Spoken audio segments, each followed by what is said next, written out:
It's fall and we're here at Andrew Jackson's Hermitage to learn about winter greens with historic garden manager Bradley Roberts. How you doing? I'm doing great, thank you. Well, we have a cool season display garden here that features several different types of greens that do well in the cooler temperatures in late fall and throughout the winter months. One of our more cold hardy varieties is our Alabama Blue Collard, which is right here. That's pretty. This is an Alabama heirloom, open pollinated. And open pollinated means that it's just been pollinated by its natural devices, either seed carried by wind or a pollinator like a bee or a wasp.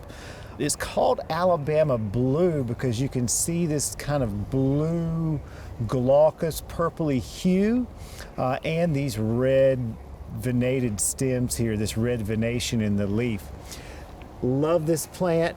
A lot of the ornamental vegetables you see are not so tasty. They're more bitter, but this one is delicious. It's really known for its sweet flavor, and after it gets a nice heavy frost on it, it even sweetens the leaf up even more. I was going to ask you when you'd want to harvest these. So when it's starting to frost? You can harvest these after first heavy frost. Okay, and you can repeat harvest them? You can. Awesome. You can cut on these until the plant is gone. In these display beds, what I like to do is let them bolt or go to seed. And save the seed? Well, we do save a lot of our seed here. When you're growing some of these open pollinated plants, they don't always come true from seed. Yeah. So that's kind of an iffy undertaking. But I like to let these go to flower because the flower spike rises up out of the plant. It's a nice yellow color, a tight cluster of flower, and the pollinators love it. Oh, that's awesome. Okay, let's look at some of these others. What is this? So this is another collard. Also cold hardy. This one's called White Mountain. And this is another favorite of mine because this is a South Carolina heirloom. Oh. And I'm a native South Carolinian. Oh, cool. This particular collard in South Carolina is known for the best sauerkraut collard. Really? Yeah, it brines really well. People use it also in a lot of stews.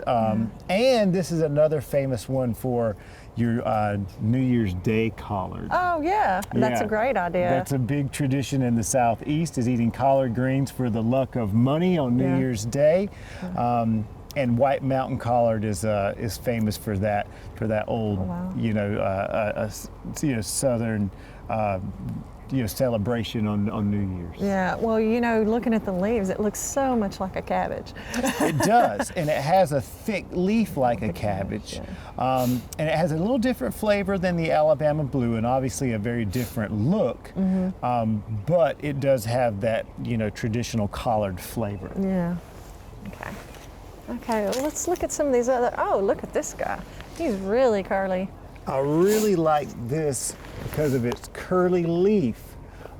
This is called Southern Giant Curled Mustard. Aptly named. Yeah, you can see that frilly leaf edge. So it's a really great texture plant in your display garden because it really offsets some of the smoother foliage of a lot of your collards. And it has a really nice, almost chartreuse, bright green color, which really pops.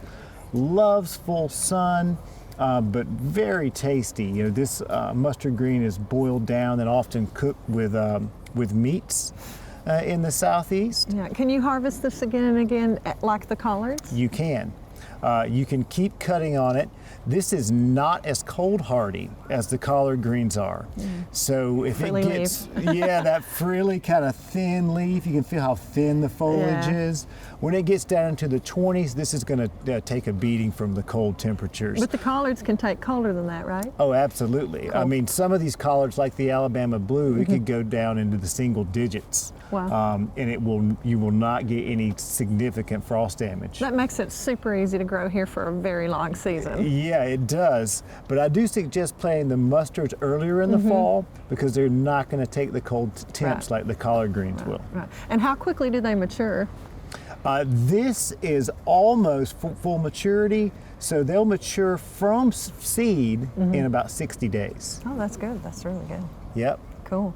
Fast grower. Yeah, absolutely. And cut and come again. Yeah. That's awesome. Yeah, you can keep cutting on it. No, you can keep cutting on it until it's gone. And like I said earlier, they're delicious.